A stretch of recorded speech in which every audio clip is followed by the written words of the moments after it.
큰 소망 안에서라는 제목으로 함께 말씀을 나누겠습니다. 에베소서 4장 1절에서 16절 말씀입니다. 함께 4장 1절에서 16절을 교독을 하겠습니다. 제가 먼저 4장 1절을 읽도록 하겠습니다. 그러므로 주 안에서 갇힌 내가 너희를 권하노니 너희가 부르심을 받은 일에 합당하게 행하여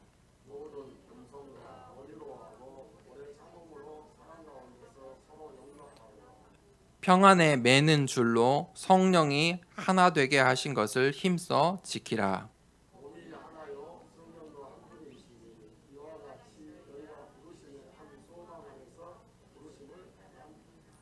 주도 한 분이시요 믿음도 하나요 세례도 하나요.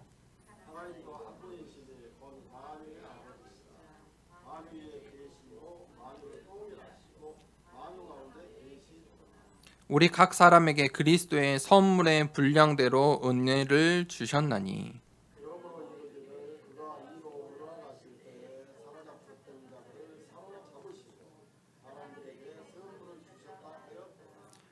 올라가셨다 하였은즉 땅 아래 낮은 곳으로 내리셨던 것이 아니면 무엇이냐.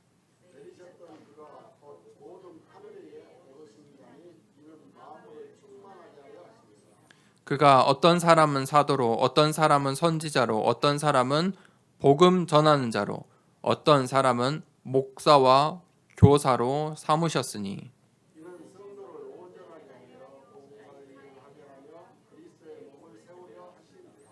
우리가 다 하나님의 아들을 믿는 것과 아는 일에 하나가 되어 온전한 사람을 이루어 그리스도의 장성한 분량이 충만한 데까지 이르리니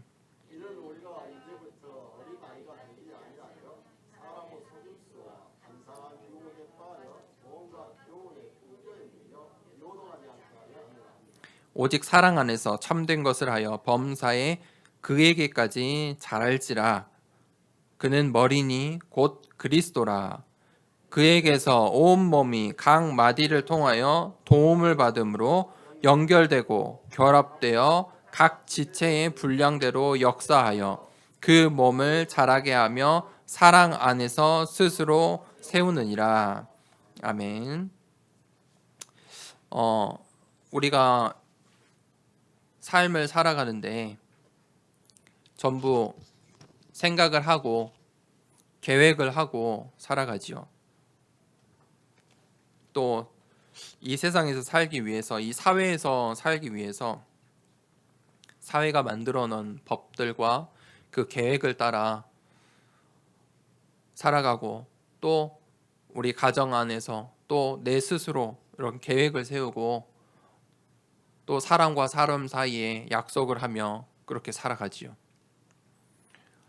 그런데 그 어느 것 하나 완전한 것이 없죠.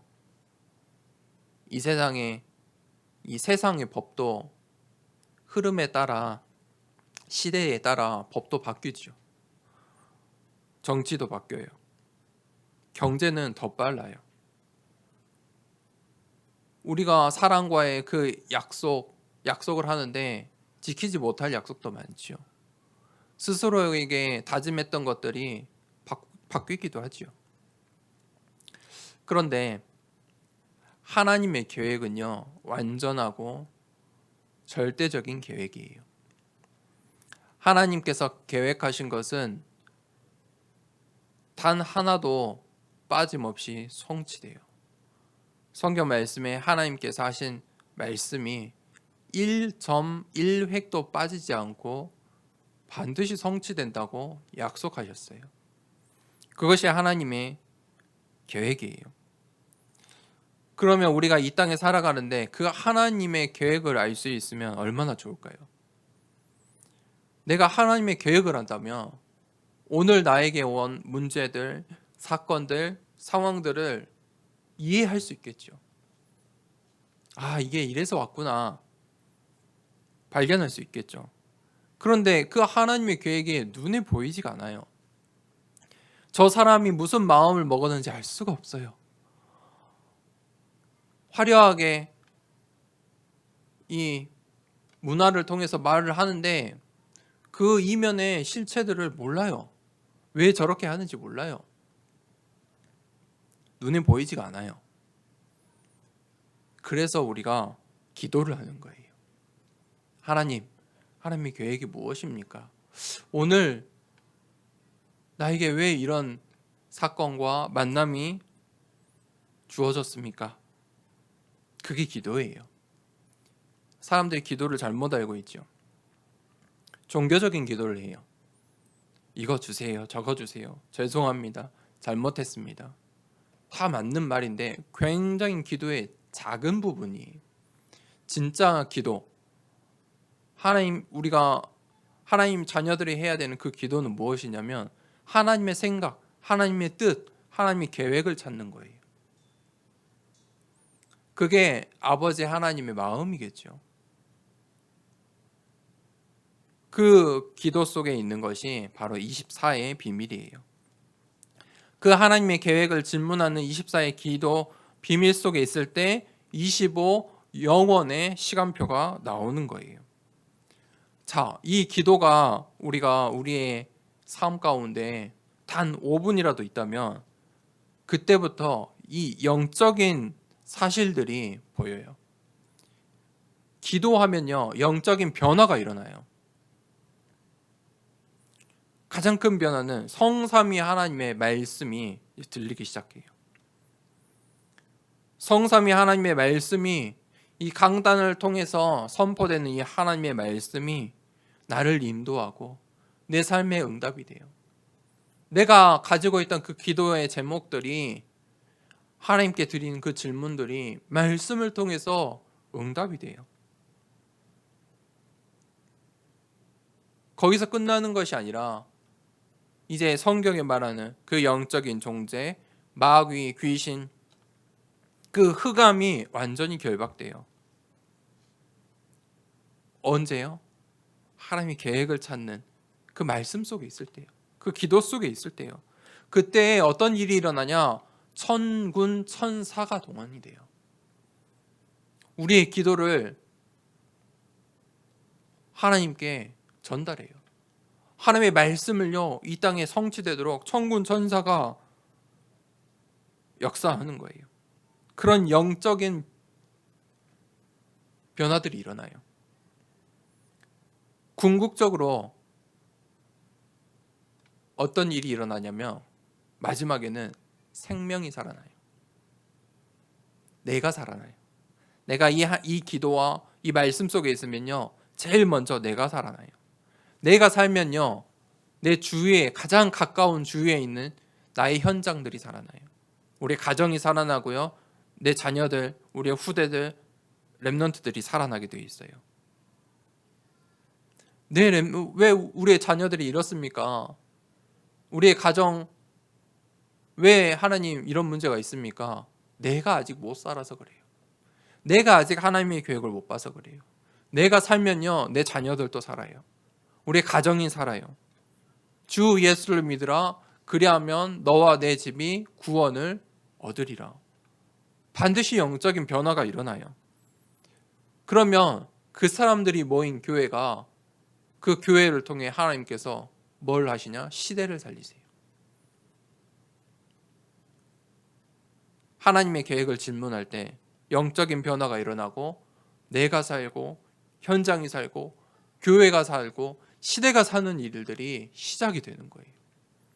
어떤 시작이요? 뭐 할 때 시작된다고요? 기도할 때. 하나님의 계획을 질문하는 그 기도 속에 이러한 영적인 일들이 시작이 되는 거예요. 오늘 바울이 이 로마의 감옥 속에서 그 질문을 했어요.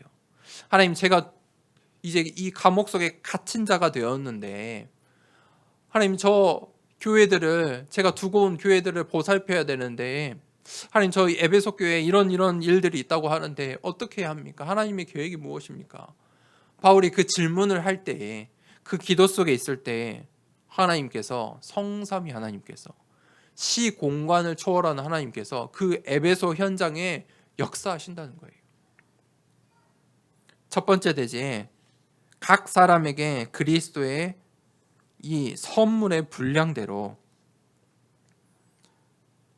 하나님께서 이 1절에서 9절에 우리를 부르셨다 이렇게 말하고 있어요.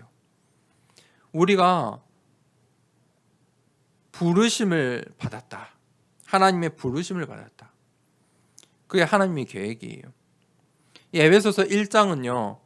이 창세 전부터 나를 구원하시기로 하나님께서 창세 전부터 예정하셨다. 그렇게 말하고 있어요.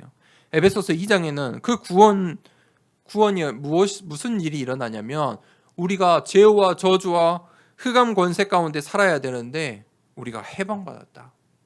그 에베소서 2장이에요. 에베소서 3장은 무엇이었죠? 우리에게 주신 이제 축복들, 하나님 자녀가 받은 축복들이에요. 이 성교의 축복들, 237을 향한 하나님의 마음들. 4장은 무엇입니까? 그럼 교회가 무엇이냐? 교회를 통해 하시는 하나님의 일들. 이제 앞으로 함께 볼 5장의 말씀은요. 그러면 우리가 이 교회와 가정에서 어떻게 신앙생활을 해야 하느냐? 우리가 가야 되는 그 여정. 6장에는요. 그러면 가장 중요한 영적인 싸움. 그게 에베소서예요. 오늘 이 4장 1절에 부르심을 받았다. 내가 믿은 게 아니라는 거죠. 내가 지금 교회에 걸어와서 내가 이 교회에 앉아 있는 게 아니에요. 하나님께서 불러주셨다. 그게 우리의 정체성이에요. 지금 이 시대는요. 마약과 정신병의 시대라고 단언할 수가 있어요. 그것이 이제 더욱더 심해질 거예요. 광주 지역에도 마약 사범이 있어요. 서울 가면 더 심하겠죠. 부산 가면요. 항구 도시들은 더욱더 심해요.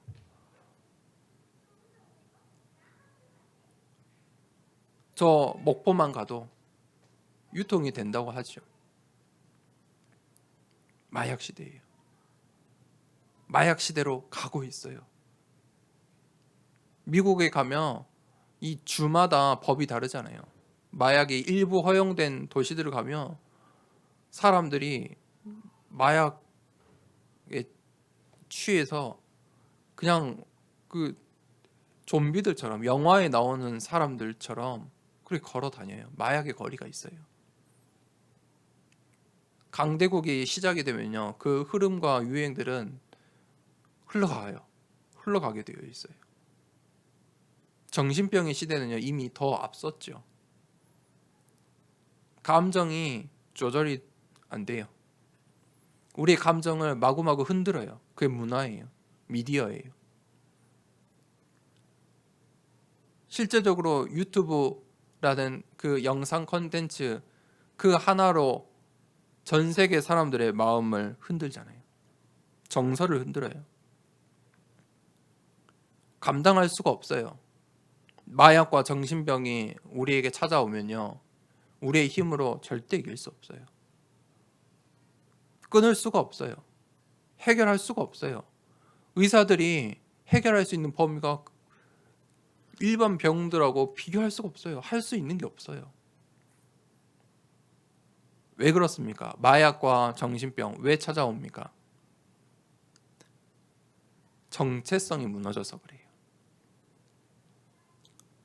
내가 누구인지 모르기 때문이에요. 정체성이 파괴되면요. 마약해요. 마약이 위험하다는 건 누구나 다 알아요. 그렇죠? 저 강대국 사람들은 더 어렸을 때부터 배워요. 마약이 무엇인지. 그런데 정체성이 파괴되니까 마약하는 거예요.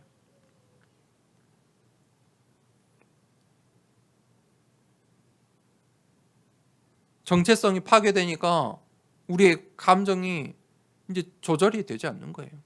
나의 마음과 생각과 정신이 조절이 되지 않아요. 근데 이게 지금 오늘날 우리 지금 후대들의 이야기가 아니에요. 성경에 네피림 시대에 어떻게 살았냐? 네피림 시대의 사람들이 자기 소견대로 행했다. 자기 소견대로 내가 하고 싶은 대로 했다. 그게 사실 마약과 정신병 시대예요. 그 네피림 시대에 유행했던 게 동성애예요. 어떤 신학장들은 이 동물과의 성관계도 유행했다. 수간이라고 하죠. 그게 네피림 시대예요. 그거는 이제 드러나는 것이고요. 시작은 무엇이냐? 자기 소견대로 했다. 성경은 그렇게 말해요. 마약과 정신병 시대. 무엇 때문에 오느냐? 자기 소견대로 하기 때문이에요. 내가 마약한다는데 무슨 상관이야? 그렇죠? 내가 접하는 어떤 미디어나 영상이나 또 어떤 상황 속에서 내가 내 감정을 표출한다는데 무슨 상관이야? 그걸 보고 흑암 문화라고 해요. 그 흑암 문화 속에서 하나님께서 나를 부르셨어요. 그게 하나님의 계획이에요. 그 가운데 그대로 두지 않고 하나님께서 나를 부르셨어요. 하나님의 목표가 무엇일까요? 나를 하나님의 자녀로 부르시고 나를 그 흑암 문화 속에서 나를 부르시고 이제 하나님 나라의 일을 위해서 사용하시려고 나를 부르셨어요. 그래서 바울이 이 에베소 성도들에게 우리가 하나님의 부르심에 그 받은 일에 합당하게 살자. 하나님께서 나를 부르신 그 하나님의 계획을 생각해보고 나를 하나님께서 왜 이 에베소 교회의 중직자로 렘넌트로 세우셨는지 생각해보고 그거에 합당하게 살자. 하나님의 계획을 생각해봐라. 이 질문이죠. 이 시대의 재앙을 누가 막을 수 있습니까? 내가 정체성을 회복할 때. 우리 렘넌트들이 정체성을 회복할 때. 교회가 정체성이 분명할 때 시대를 살릴 수 있어요. 그것이 하나님의 계획이에요. 그래서 하나님께서 시대마다 그 정체성이 분명한 그 언약을 바르게 확실하게 붙잡고 있는 한 사람을 통해 한 교회를 통해 하나님께서 시대를 살리신 거예요. 신앙생활은 무엇이냐? 교회를 잘 나간다. 열심히 헌신한다. 헌금한다. 그게 아니에요. 전부 다 틀렸어요. 뭘 한다. 전부 그렇게 이야기해요.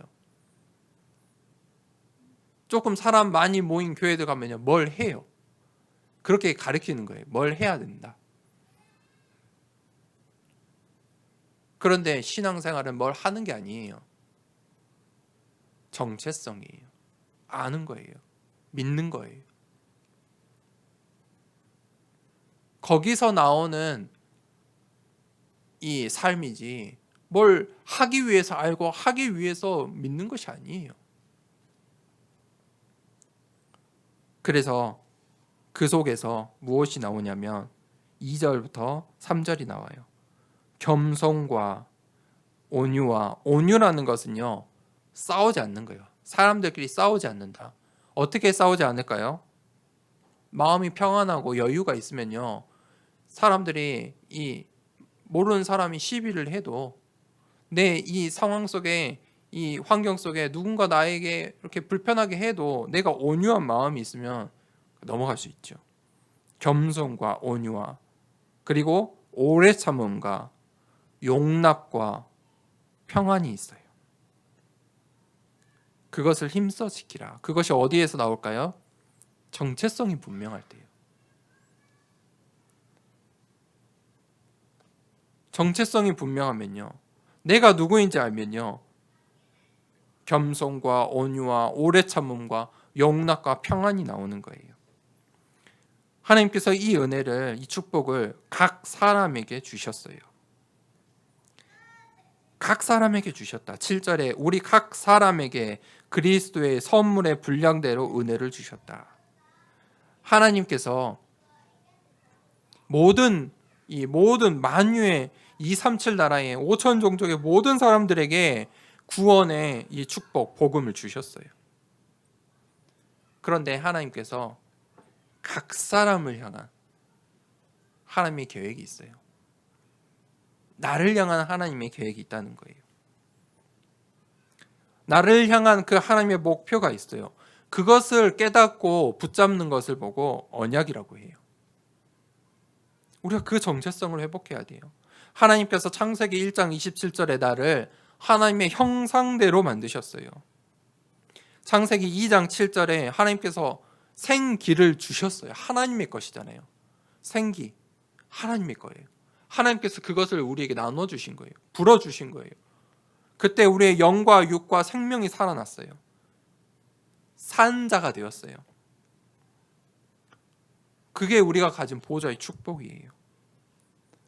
그 성삼위 하나님께서 오늘 바울이 만유의 하나님이시다. 5절에 하나님도 한 분이시니 만유의 아버지고 만유에 계시고 만유를 통일하시고 만유 가운데 계신다. 하나님께서 237 나라 가운데 있어요. 이 복음이요 4절에 우리가 이 부르심의 한 소망 안에서 부르심을 받았다. 부르심의 한 소망. 각 사람에게 하나님께서 그리스도의 선물을 분량대로 은혜로 나눠주셨어요. 하나님께서 이 강단 말씀을 통해서 나에게 주시는 그 말씀들을 들려주세요. 말씀하세요. 우리가 그 말씀을 하나님께서 나에게 왜 이런 말씀을 주셨을까? 하나님, 저에게 지금 이런 상황과 문제와 이런 만남이 있습니다. 두고 기도할 때 하나님께서 반드시 말씀을 통해 인도하시고 말씀을 통해 응답하세요. 세상에 많은 기도들이 있지만 응답받는 기도를 해야죠. 세상에 수많은 기도가 있어요. 지금 이 시간에도 사람들이 기도한다니까요. 더 현실적이고 눈에 보이고 확실한 기도를 해요. 저 점쟁이를 찾아보세요. 확실하다니까요. 당신 이렇게 했죠. 이렇게 하세요. 당신에게 지금 조상의 신이 귀신이 악귀가 있어요. 굿을 해야 돼요. 이거 딱 얼마예요? 이 굿을 딱 하면은 해결될 거예요. 그래서도 더 큰 귀신이 오면 어떻게 돼요? 이제 신내림 받아야 돼요. 신내림 받으면 신이 임할 때는 모든 문제가 끝이 나요. 육신의 질병 문제가 끝이 나요. 확실하잖아요. 눈에 보이잖아요. 저 산에만 가도요. 기와장에 내 이름을 정확하게 써서 올려놓고요. 등을 달고요. 눈에 확실하잖아요. 그런데 그 기도들을 누가 응답합니까? 성경은 거짓말하는 자, 마귀, 귀신, 악령이라고 말하고 있어요. 잡신이에요. 우리는 누구에게 기도합니까? 성삼위 하나님께 기도해요. 하늘 보좌의 주인께 기도해요. 만유의 주인께 기도해요. 만유 가운데 계시는 분께 기도하는 거예요. 시공간을 초월해서 그 하나님께서 역사하세요. 그 하나님께서 주시는 것을 바라고 기도하는 게 우리가 지금 393 기도하는 거예요. 그 속에 세상 보는 눈이 열려요. 치유의 응답이 있어요. 우리가 언약을 붙잡을 때 우리의 정체성이 치유가 돼요. 마약과 정신병이 끝이 날 수가 있다니까요. 치유할 수 있어요. 복음 가진 우리 중직자들이 마약과 정신병 치유할 수 있는 의사예요. 영적인 의사예요. 과감하게 마약과 정신병에 있는 사람들에게 복음을 전하세요. 치유할 수 있어요. 믿음을 가지세요. 뱀과 정갈을 밟아 이길 수 있는 그 권세를 우리에게 주셨어요. 두 번째 대제, 그것을 하나님께서 우리에게 선물로 주셨는데 우리가 그 정체성을 알아야 돼요. 두 번째는 그리스도의 몸을 세우려. 그렇게 나에게 정체성을 주시고 그 신분과 권세를 주신 것은 그리스도의 이 몸을 세우기 위해서이다. 그것이 10절에서 12절이에요. 그리스도의 몸, 교회죠. 교회에 하나님께서 직분을 주셨어요. 우리가 교회가 무엇인지 알아야 돼요. 교회 안에서는요, 이 사회의 직분이 아무 의미 없어요. 왜 그렇습니까? 하나님 말씀에 모든 사람은 죄인이라고 말하고 있어요. 그래서 한국에 이 선교사들이 복음을 전하고 처음 교회가 세워졌는데 한국 역사가 뒤바뀔 일들이 일어났어요. 그 교회 안에 종도 있고 주인도 있고 노예도 있고 관직을 가든 이 선비들도 있는 거예요. 한국의 역사가 바뀌는 일들이 교회에서 일어난 거예요. 그런데 자신의 집안의 노예가 장로가 되고 선비는 그 노예 장로를 따라 신앙생활하고 그런 일들이 일어나요. 그것이 교회예요. 그럼 왜 교회가 필요합니까? 구원받은 하나님의 이 교회는 어떤 것입니까? 구원받은 하나님의 자녀들의 공동체죠. 하나님께서 교회를 통해 하나님 자녀들에게 말씀하세요. 우리가 하나님의 말씀을 내가 스스로 받을 수 있으면 좋은데 하나님의 방법은 그게 아니에요. 교회를 통해서 말씀, 강단 말씀을 통해서 하나님의 말씀을 전달하세요. 교회 안에서는요, 성공도 없고 실패도 없어요. 교회 안에서는요, 이 예수 그리스도 안에서는 모두 형제이고 자매예요. 그게 초대교회의 신앙이었어요. 다 같은 자예요. 형제이고 자매인 거예요. 노예고 종이고 선비고 로마 사람이고 유대인 사람이고 이방인이고 아무 상관이 없는 거예요. 전부 형제예요. 자매예요.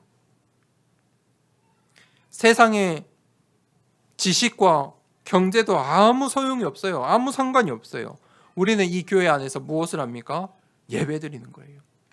하나님을 바라보는 거예요. 세상에 가면요, 다 양옆을 봐야 돼요. 내 옆에를 봐야 되고, 그렇죠? 그게 사회생활이잖아요. 다 그것을 정리하고 그게 인간관계잖아요. 그런데 교회 안에서는 그럴 필요가 없어요.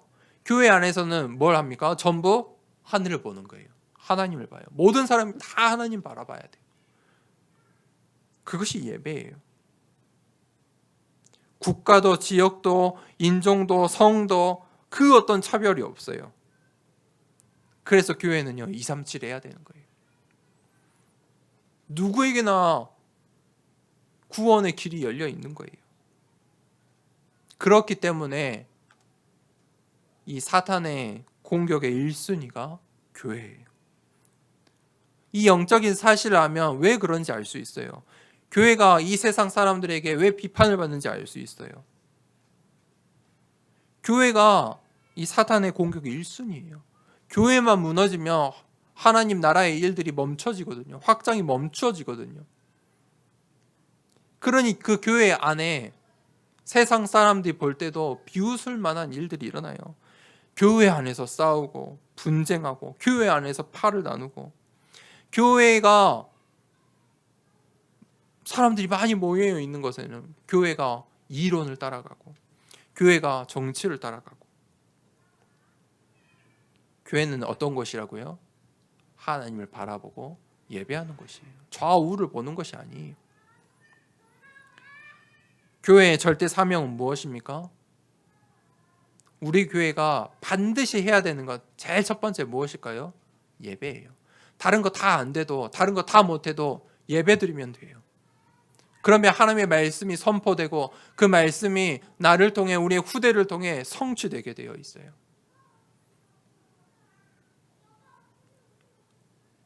복음의 말씀이 예수 그리스도의 언약의 말씀이 이 강단에서 선포만 되면 반드시 이 교회는 하나님의 계획, 하나님의 의미, 하나님의 오른손에 그 촛대 가운데 붙들려 있게 되어 있어요.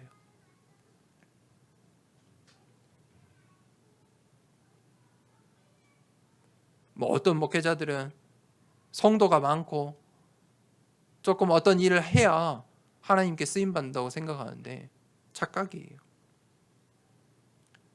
어떤 말씀 흐름 가운데 있느냐? 어떤 언약 가운데 있느냐? 그 복음이 어떻게 선포되고 있느냐? 그 교회를 하나님께서 사용하세요. 그게 요한계시록에 나오는 7교회들이에요.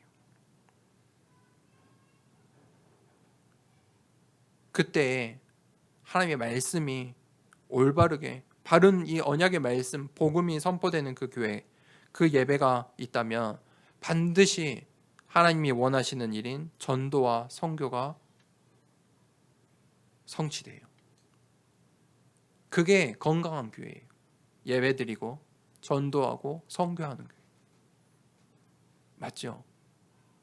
그거 말고 다른 거를 이야기한다는 것 자체가 지금 교회를 모르는 거예요.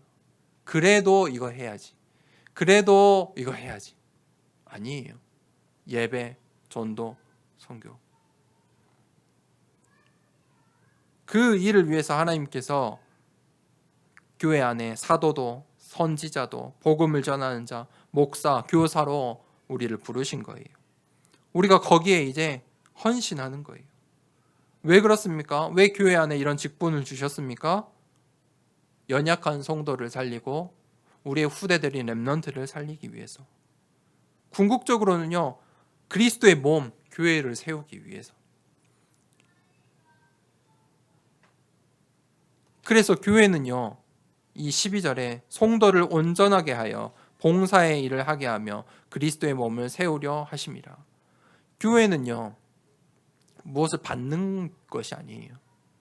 저희 동네에 굉장히 큰 교회가 있는데 예배 시간만 끝나면 사람들의 손에 뭐가 있어요? 큰 거 뭐가 있어요? 할머니들이 꼭 먹어버린 교회에 갔다 오면 뭐 들고 나와요. 교회는 뭔가 받아가는 것이 아니에요. 오늘 바울은 봉사의 일을 하라. 성도를 섬기라. 후대를 섬기라. 주는 거예요. 내가 교회 안에 와서 주는 거예요. 연약한 성도를 돕고 우리 후대들을 돕고 전도와 선교의 일을 위해 목회자와 선교사를 돕는 거예요. 교회 안에 있는 모두 우리가 다 죄인이에요. 다 연약한 사람이에요. 서로가 다 서로를 도와야 하는 거예요. 그게 하나님의 은혜예요. 그게 바로 오늘 부르심의 한 소망 안에 있는 교회예요. 그래서 14절에 너희가 어린아이처럼 되지 마라. 16절에 각 지체의 분량대로 하나님께서 역사하신다. 하나님은 다 모든 상황 형편을 아시고 주시는 거예요. 그래서 우리가 헌신하는 거예요. 각 사람, 각 지체, 하나님께서 전부 각 사람, 각 지체를 보고 계세요. 교회 안에 있는 그 헌신을 보고 계세요. 마태복음 10장 42절에 전도자에게 주는 냉수 한 그릇. 여러분, 냉수 한 그릇은 누구나 줄 수 있어요. 물 없는 집이 있어요? 237 나라 5천 종족에 전부 물 한 그릇은 전도자에게 줄 수 있어요. 굉장히 누구나 할 수 있는 거잖아요. 그거를 근데 누구에게 주느냐예요. 전도자에게 주는 냉수 한 그릇도 하나님께서 상을 주신다. 히브리서 11장 6절에는 우리 하나님은 상 주시는 자이시다. 그렇기 때문에 우리가 이 직분과 헌신이 의미가 있고 축복인 거예요. 그 일들을 통해 그리스도의 몸을 세운다. 교회를 세워간다. 세 번째 대제, 그리스도의 장성한 분량이. 그게 13절에서 16절이에요. 우리가 이제 그리스도의 장성한 분량까지 성장을 해야 돼요. 무슨 말이냐? 신앙에 수준이 있다는 거예요. 수준이 있어요. 그래서 우리가 온전한 사람이 되어야 돼요. 성도를 온전하게 하고 또 우리가 어린아이처럼 되지 않고 온전한 신앙을 위해서 온전한 사람이 되기 위해서 하나님의 아들을 믿는 것과 아는 일이 하나가 되어야 한다. 그리스도의 장성한 분량이 충만해져야 한다. 이게 하나님 자녀가 누릴 축복이에요. 하나님 자녀에게 어떤 축복을 주셨습니까? 어떤 온전한 사람이 되도록 축복을 주셨죠? 그 우리의 신분이에요. 성령으로 내주하시고 인도하시고 충만케 하세요. 우리는 온전한 사람이 될 수 없어요. 그래서 성령을 주신 거예요. 성령으로 나와 함께 하시고 나와 함께 하세요. 내가 가는 곳마다 임마누엘로 함께 하세요. 내가 만나는 모든 그 만남을 통해 합력하여 선을 이루세요. 원네스. 그분이 인도하시고 충만케 하세요. 나를 하나님께서 온전한 사람으로 성장시키기 위해 권세를 주셨어요. 그게 배경이에요. 나는 하나님 나라의 배경을 갖고 있어요. 천국의 시민권을 갖고 있어요. 천군 천사가 내가 기도할 때 내가 가는 곳마다 동원이 돼요. 흑암의 세력이 결박이 돼요. 하나님 자녀는 그 하나님의 아들이 누굽니까? 예수 그리스도를 믿는 자이고 아는 자예요. 온전하다라는 말은요, 바르다, 옳다라는 말이에요. 온전하다, 조금 말이 어려울 수 있는데 반대말을 생각하면 쉬워요.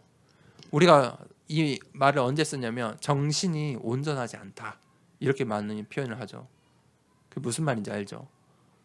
온전하다, 반대로 온전한 사람, 바르고 옳은 사람. 우리가 신앙생활을 그렇게 해야 된대요. 그게 하나님의 자녀의 모습이에요. 14절에 온전하지 못한 걸 또 다르게 표현했는데 어린아이와 같다. 어린아이들은 온전하지 못해요. 그렇죠? 아직 구별을 못해요. 판단을 못해요. 그래서 온전하다고 할 수가 없어요. 그렇기 때문에 어린아이를 우리 어른들이 계속 보살피고 도와주고 아이들이 실수하는데 이해할 수 없죠.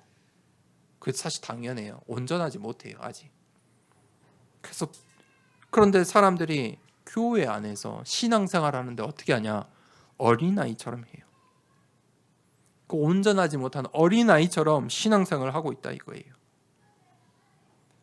그러니 사람의 속임수와 간사한 유혹에 신앙생활을 하나님을 바라보고 해야 되는데 교회에 와서 하나님의 말씀을 붙잡아야 되는데 뭐에 흔들려요?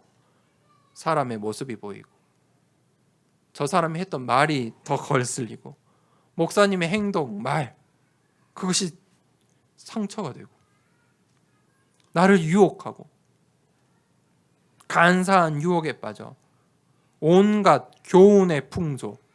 세상 사람들은요 뭐라고 말하냐면 교훈의 풍조를 알아야 된다고 말해요. 학교 현장에 가면요 교훈의 풍조를 가르쳐요. 그걸 보고 더 쉽게 말하면 철학을 가르치기도 하고 삶의 어떤 법을 가르쳐 주기도 하고 교훈의 풍조들이에요. 그거를 조금 더 쉽게 말하면 자기계발서. 그게 교훈의 풍조들이잖아요. 이 시대에 이 서점에 가면 무조건 자기계발서가 제일 앞에 딱 카테고리가 있잖아요. 그게 교훈의 사실 풍조들이에요. 그 교훈의 풍조에 어떻게 돼요? 사람들이 연약하니까 밀린다. 밀린다는 말은 무엇이죠? 막 이렇게 밀려가는 거예요. 교훈의 풍조에 밀려요. 그 책들 속에 내가 막 빨려 들어가요. 요동하게 돼요. 그게 어린아이.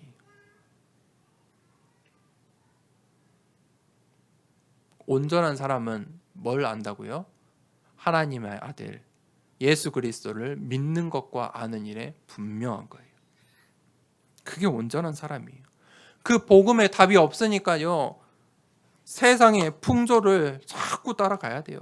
세상의 풍조에 이 교회들이요. 이 신학의 이론들에 요동쳐요. 요동쳐.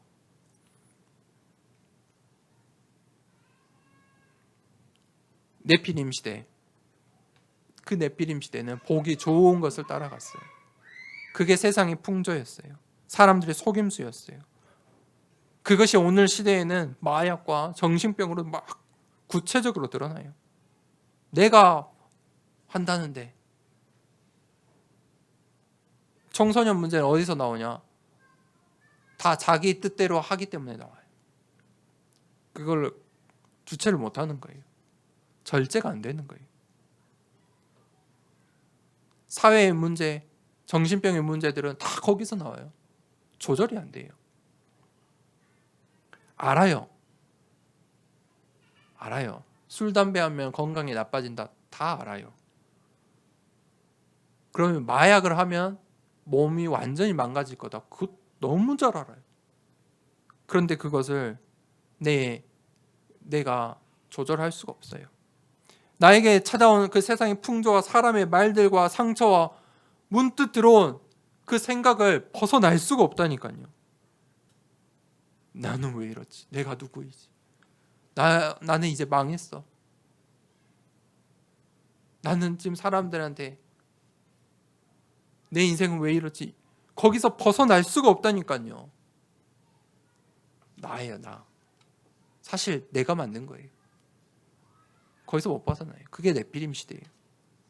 거기서 조금 더 가면 그 다음 시대가 무슨 시대입니까? 바벨탑 시대예요. 바벨탑 시대는 우리가 이제 다 함께 잘해보자. 자신만을 위해서 살지 말고 다 함께. 그래서 만드는 게 이 사회가 법도 만들고 정치도 만들고 세력도 만들고 경제도 만들고 도시도 만들고 그 바벨탑에서 나온 것들이에요. 공동체도 만들고 우리만 잘 살면 돼. 우리 가족만 잘 살면 돼. 우리 회사만 잘 되면 돼. 우리 나라만 잘 되면 돼. 우리 지역만 잘 살면 돼. 더 심각한 건 그게 교회까지 와요. 우리 교회만 잘하면 돼. 우리 교회는만 잘하고 있어. 완전 포장된 거죠. 그 속에서 세상 풍조, 이 광풍 속에서 살아가요. 태풍이 이제 올 때가 됐죠. 태풍이 불면요, 뭐가 보입니까? 태풍밖에 안 보여요. 태풍이 오는 날 다른 거 신경 안 쓰여요. 놀러 갈 생각도 안 나요. 그저 태풍이 언제 지나가나. 우리의 모든 것이 다 거기에 관심이 있어요. 그게 세상 풍조예요. 그래서 바울이 온전한 사람이 되어야 된다. 그리고 온전한 교회를 세워야 한다. 교회는 그리스도의 몸이에요. 교회의 머리는 그리스도예요. 그래서 16절에 각 마디가 서로 도와서 연결되고 결합된다. 각 지체의 분량대로 이 몸을 성장하게 한다.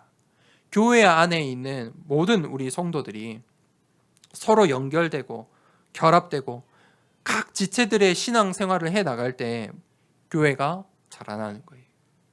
한 사람이 잘해서 교회가 세워지는 게 아니에요. 한 사람이 언약 붙잡고 다 앞서간다고 해서 그 교회가 세워지는 게 아니에요. 교회는요, 다 같이 각 직체가 서로의 역할이 다 할 때 이 교회가 얼마큼 성장하느냐, 그 성장이 나오는 거예요. 성도의 신앙. 그럼 우리가 그 각 지체된 내가 어떻게 신앙생활을 해야 됩니까? 무엇을 해야 됩니까? 그게 아니죠.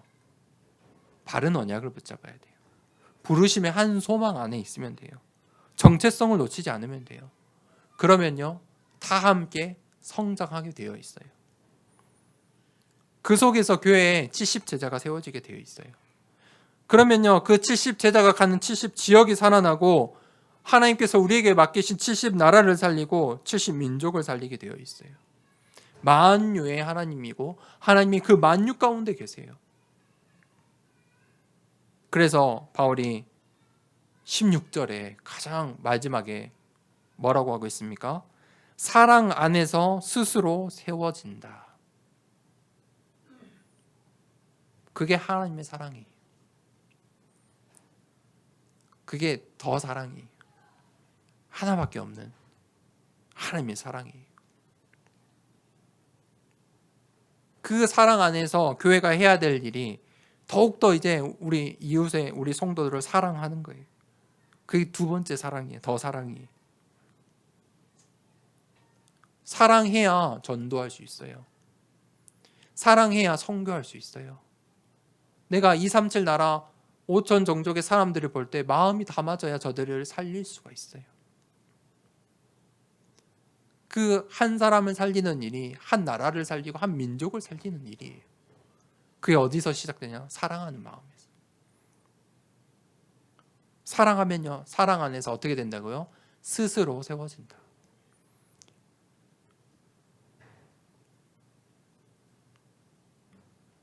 저도 한때 교회를 목사가 중직자들이 세워 이게 잘 이게 운영하고 경영해야 된다고 생각했던 것 같아요. 근데 딱 오늘 말씀을 부딪혔는데 그게 아니구나. 그 사람이 많이 모이는 거지. 목회자가 잘하고 중직자가 잘해서 그거는 사람이 많이 모인 거지 성장하는 게 아니에요. 교회는 사랑 안에서 서로 각 지체들이 목사만 탁 두드러지게 목사만 이렇게 빛을 탁 발하고 있는다고 해서 이야 저게 사람들이 많이 모여 있고 저 목사님 보니까 이야 대단하다. 그 교회가 성장한 교회가 아니라는 거예요. 각 지체 교회 안에 그 안에 성도들을 봐야 돼요. 목사가 아니라 그 교회 안에 있는 우리 더사랑교회에 있는 장로님들을 보고 권사님들을 보고 우리 집사님들을 보고 우리 성도님들을 보고 우리 렘넌트들을 볼 때 이 교회가 성장했구나. 숫자가 상관없어요. 하나님께서 숫자를 보시겠어요? 아니에요. 아, 부르심의 한 소망이 있구나. 정체성이 있구나. 언약이 있구나. 그 속에서 하나님이 주시는 축복을 우리가 기도해야 돼요. 그 축복이 무엇이냐? 결론이 영역이에요. 하나님의 형상대로 만드셨어요. 그것을 회복해야 돼요. 정체성을 회복해야 돼요. 하나님 나에게 영역을 주세요. 그때 모든 치유가 시작돼요. 그때 지력이 생겨요. 하나님 주시는 지력은 무엇이냐? 세상을 보는 눈이 열려요. 현장을 보는 눈이 열려요. 세상이 그럴 수밖에 없구나. 이 세상 경제가 이럴 수밖에 없구나. 정치가 이럴 수밖에 없구나. 우리 후대들이 이럴 수밖에 없구나. 지력이 생겨요. 그러면 그 다음에 체력을 달라고 기도해야 돼요. 체력이 없으면요, 뭘 할 수 없냐? 예배 드릴 수가 없어요. 내가 몸이 아파서 지금 한 번 빠진다, 두 번 빠진다가 아니고 내가 몸이 아파서 예배를 못 드린다. 그건 심각한 문제죠. 예배 드릴 수 있는 체력, 전도할 수 있는 체력, 내가 선교할 수 있는 체력이 있어야 돼요. 경제력의 축복을 받아야 돼요. 어떤 경제력이요? 성전을 세우는 경제력. 내 인생에 교회 세우는 경제력. 선교사를 마음껏 도우고 한 나라를 세우는 그 선교사를 도울 수 있는 경제력. 기도하세요. 그리고 인력, 만남의 축복. 우리 인생의 만남 속에 우리가 한 번 사는 인생 그 속에 70인 제자를 세우고 70인 제자를 세우는 그 만남의 축복. 우리 후대들이 이 세상 이 성이 되기 전까지 세상에 나가기 전까지 수많은 사람들을 만나요. 그 만남 가운데 어떤 사람을 만나느냐가 인생이 달라져요. 반대로 말하면 나를 통해 만나는 그 만남, 그 사람의 인생이 나를 통해 바뀔 수가 있어요. 그 만남의 축복. 그것은 내가 하는 게 아니에요. 하나님이 주시는 것. 하나님이 주시는 힘, 영력, 지력, 체력, 경제력, 인력을 받는 한 주간 되길 축복합니다. 이 시간에 함께 말씀을 붙잡고 기도하겠습니다. 하나님의 계획을 발견하고 하나님께서 나에게 주신 그 부르심을 회복하고 온전한 성도가 되어서 하나님 교회를 세우는 그 하나님 오력의 축복을 나에게 허락해 달라고 이 시간에 함께 말씀을 붙잡고 기도하도록 하겠습니다.